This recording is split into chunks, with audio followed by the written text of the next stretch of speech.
user experience design director for SolidWorks.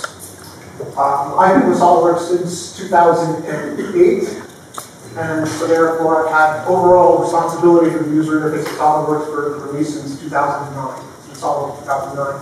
And this is the very first year that I've been invited to come and give a talk like this. And this is my sort of official corporate title for this talk is Insights about User Interface Changes, but I realized that, well, maybe a more appropriate title would be something like this. What? I realized we've made some pretty significant changes, and there's been lots of conversation. I think following me, you're going to get a deep dive into many of these changes. So I'm not going to talk about what the changes are. I'm going to talk about why we did what we did. But very quickly, here's 2015, the SolidWorks that you know and you love and you're familiar with, that you've been using. A user interface that looks like this for years and years and years and years and years. And 2016. Now, one thing I'll point out is the command manager is still a command manager. The feature manager is the same. Property manager is the same. Much of the UI hasn't changed, but of course, it's lighter out of the box, and the icons. Everybody sees the icons difference. Every year when we go to beta, all of us back in Boston in R&D, we make, beta goes live, and we sit with bated breath, waiting for the comments to start coming in on the beta forums. And trust me, we read everything in the beta forums. And I realized that there has been some reaction that might best describe along these lines. Anybody here like this? Right? Come on, tell me, who is this? I see a hand back there. There's got to be others of you. I know. You don't like the UI. You hate me, right? Come on. Nobody? Nobody's got a pencil? Everybody likes it? Yes. All right. You're being polite. So the question is, why? Why did I do this? Have I lost my mind? And I want to be clear about that. I own the user interface for SolidWorks. This was my idea, so it was a nice red target for you all day long. You could come and talk to me. This was my proposal, this was my idea. I basically ran and oversaw this whole project. In the beta forums, I'm always interested to see what theories people come up with, and I've seen some theories that say, I knew it. This is evidence of the DS corporate agenda, and Felici made them do it, and so on. That is not the truth. This came from me. It came from the R&D team back in Waltham. And for a change like this, there's not one single reason. There's a bunch of reasons why we did it. But they break down really for me into three buckets of decreasing importance. And the first and most important, it's in nice big letters, most important, is high resolution monitors. We're going to dive into this in the next couple of slides in depth. But that was the overwhelming thing. And if there's a fundamental flaw in doing the changes this year, it's many of you don't have enough high-resolution monitors, monitors of high enough resolution, that you're experiencing the problems that SolidWorks 2015 and before has. But I'll show you what they look like. Basically, what I'm doing is I'm trying to head off a problem that's coming down the road. If we didn't make a change in, I don't know, 1, 3, maybe 5 years, we'd be in big problems. The second set of reasons, and there's three things here, and they're all kind of mixed together for me. One is simply, SolidWorks is an old code base. It's 20 years old, right? And decisions get made at point A that make sense at the time. And then you come down the road a couple of years, and other decisions get made, and it introduces complexities, and before you know it, you want to make a simple change, and it's like, but 5 years ago we made this decision, and the code is like this now, and that's going to be really hard. And when I came on board at SolidWorks, I started looking in detail at the UI. and there was what I call noise in the UI. There were places where, I'm particularly a fan of design philosophy where every single pixel that I turn on the screen better have a reason. And when you start looking closely, you see places where you get lines and noise, and you know, how to clean that up. Or you also, you look at the UI, or at least I look at the UI, and I can say, this over here was designed at one point in time, and this over here was designed at another point in time, and you don't exactly job it, and all of that is in terms of fixing the underlying user interface code to bring things up more uniform and make it easier to make changes. Modernized UI goes along with this. I don't care what the domain, style changes over time. Our sense of style changes over time. This is true for clothing, for kitchen appliances, for automobiles, for architecture, for software too. And if you look at the SolidWorks UI, it's a little old. It's a little dated. Particularly over the past 5, 7, 8 years, interfaces are changing rapidly, and it's being driven by devices like this. Our sense of a modern UI is different now than it used to be.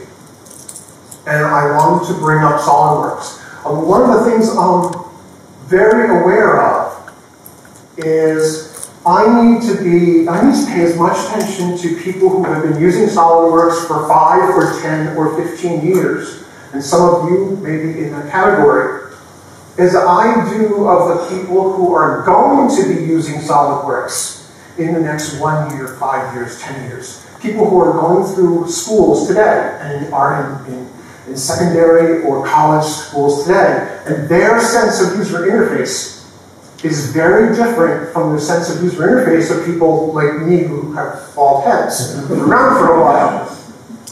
So that's the second bin of reasons. And the third, and yeah, I will admit this, so I have responsibility for the entire SolidWorks product portfolio. And we are working on 3D Experience products. And a certain level of consistency between what we're doing on 3D Experience and what we're doing on this desktop product makes sense from a consistency, from a coherence point of view. And so that played into it. But it was, compared to supporting high-resolution monitors, that wasn't a primary reason.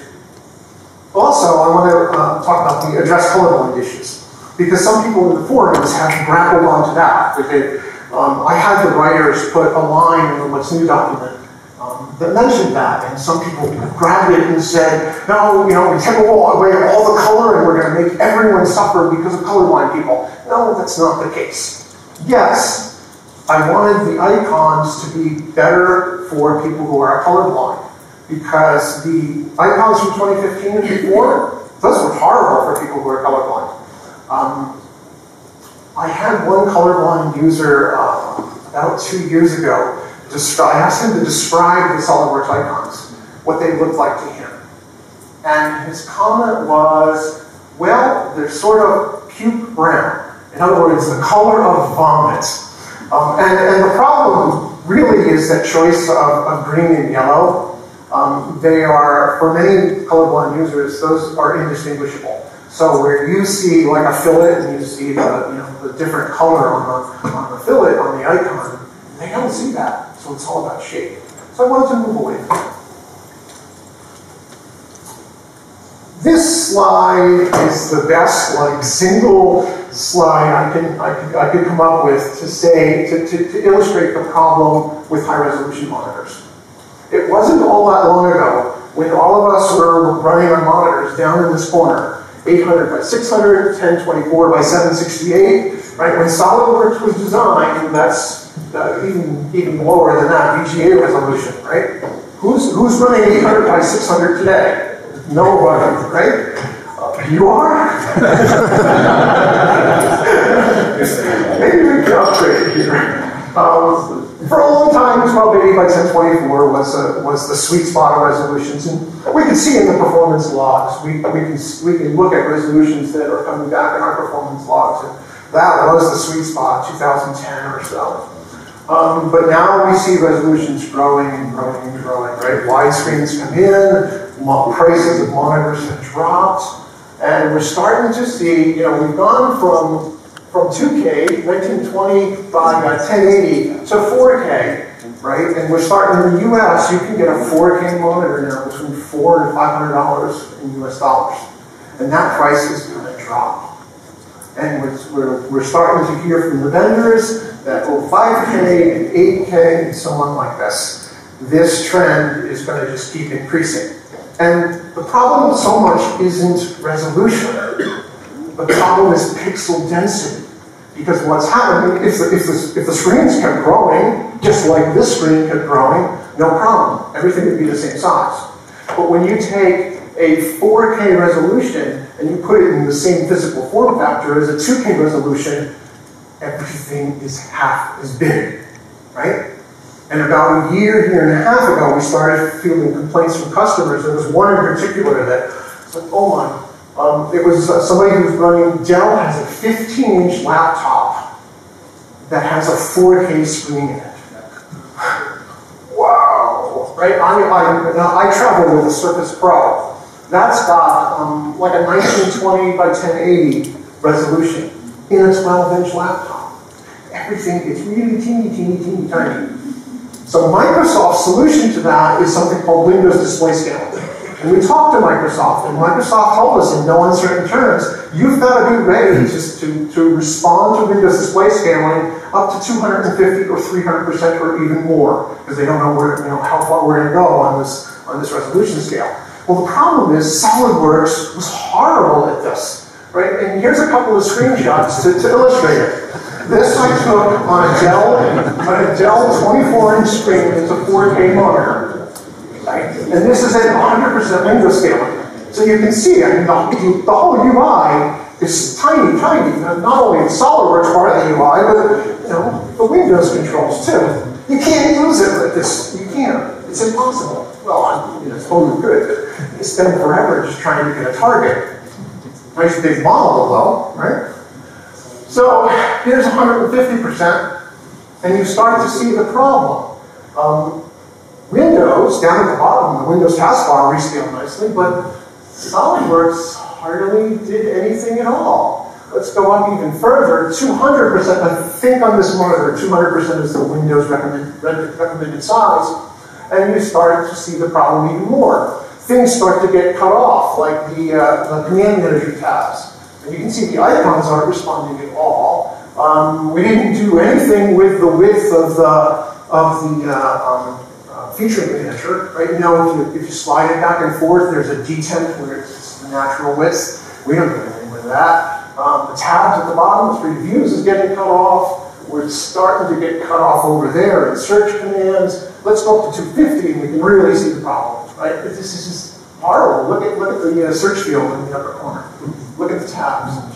We don't respond at all. And then when you start diving even deeper, this is just the top level UI. When you go deeper, you go into a property manager, and input fields are getting cut in half. You get into dialog boxes, and it's just a nightmare. Throughout the whole UI, we were doing a horrible job. We had to fix that.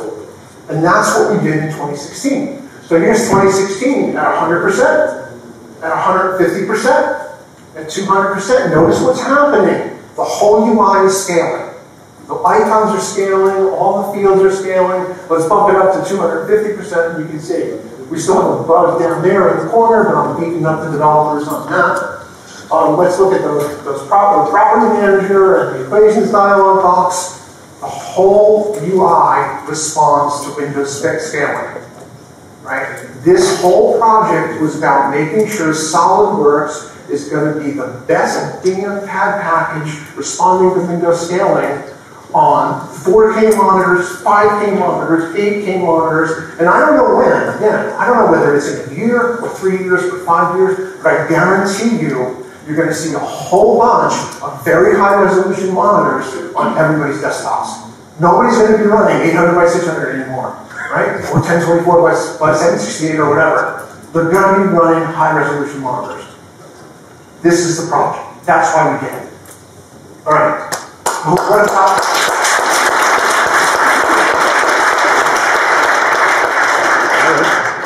What about the icons? Why did I change the icons? It's like, I love the icons, right? Why did I do it?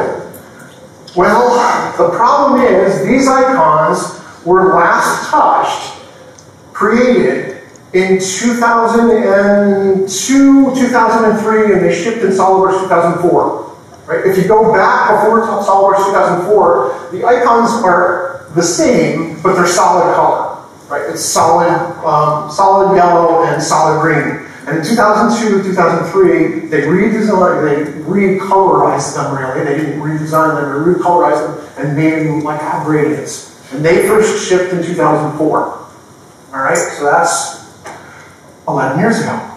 The problem is they are raster sources, not vector sources. I can't scale them.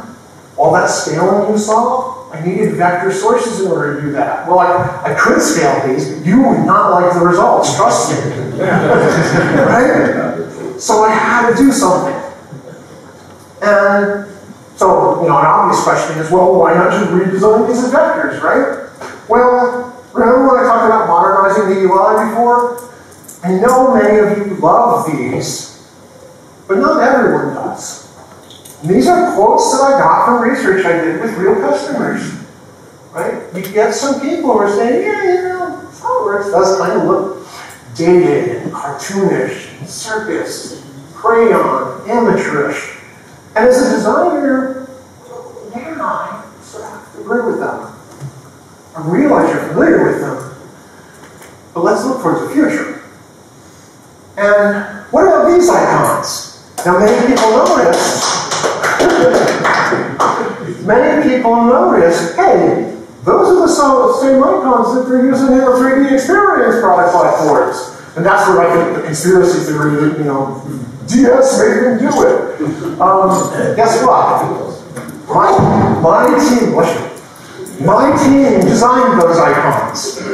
When we started working on what is now the 3D experience platform products, we were given a fairly blank slate to design new modern UI.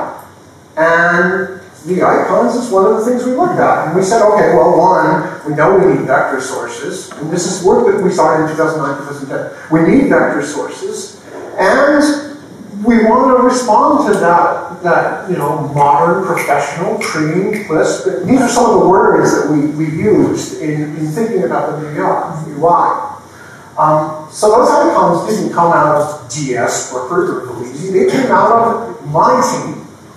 We were given us the ability to design a new UI. That's what we came up with. And I'm actually quite proud that after we started, then the 3D experience platform came into being, and people in Nabízí started seeing our icons and comparing them against, say, what Katia had. And in 2012, all of the other brands basically came to us and said, can we use your icons too?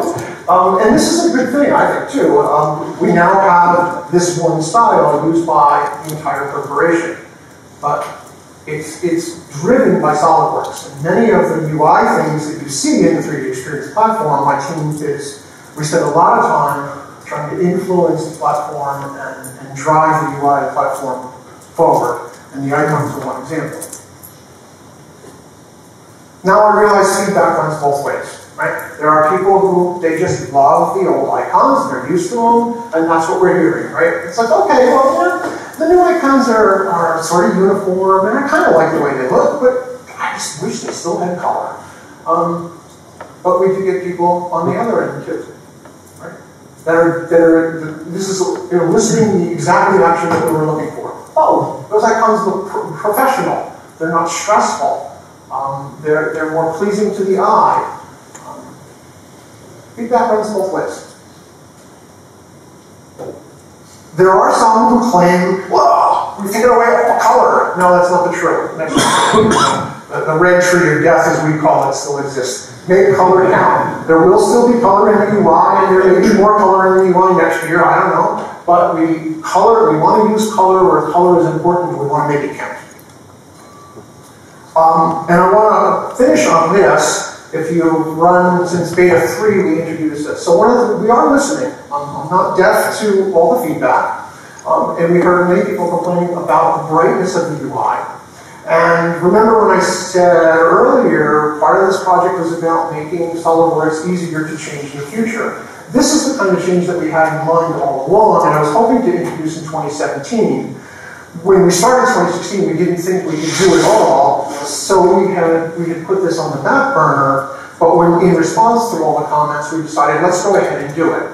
And this is our first attempt. This will ship in SP0. We're not going to take it out even though it's marked as experimental in beta. We're going to go forward with it. And in 2016, you'll have these 3 choices. We're still working. I'm not happy with the dark. We're still working on it. But you'll have the light, medium, and dark. In 2017, if all goes well in 2017, I'm going to enhance this even more. So one of the things I want to do is I want to give you a slider. Right, it's just from light to dark. You just pull the slider where you want. I'm hoping I can get that done in 2017. I want to end, I don't have a slide for this, I want to end just giving you an overview of, as Director of User Experience, there's sort of 3 high-level principles that I use in trying to bring the UI forward each year. The first is that I want your focus to be on the model, not on our UI. I want the user interface to serve your work, and I want your work to focus on the model. The second is, and there's 2 ways of saying the second. Every mouse click counts, and minimize mouse travel. And in the demos today, you're going to see a whole bunch of, particularly the first, every mouse click counts. You're going to see a lot of things where it's like, you know, in 2015 it's click, click, click, click, click, and in 2016 it's bam, right? And minimize mouse travel. There's all kinds of things in the UI that we constantly do to help you minimize mouse travel, right? The shortcut toolbar, mouse gestures, keyboard shortcuts, command search. If you haven't started using command search, I love that. I've got it bound to a key, and boy, that's a nice fast way to go. So, minimize mouse travel. And the third is a realization that no 2 users are alike, and people like different things. And that's so the idea is customization. This is one example of customization. And throughout the UI, we try to provide that. You can customize your shortcut toolbars. You can customize your mouse gestures. You can customize your keyboard shortcuts. You can customize this, customize that. And I want customized UI to be every bit as flexible as all those other things. I'm here all day. I'm in a bright red shirt. Don't confuse me with this poor guy. Thank you for your attention.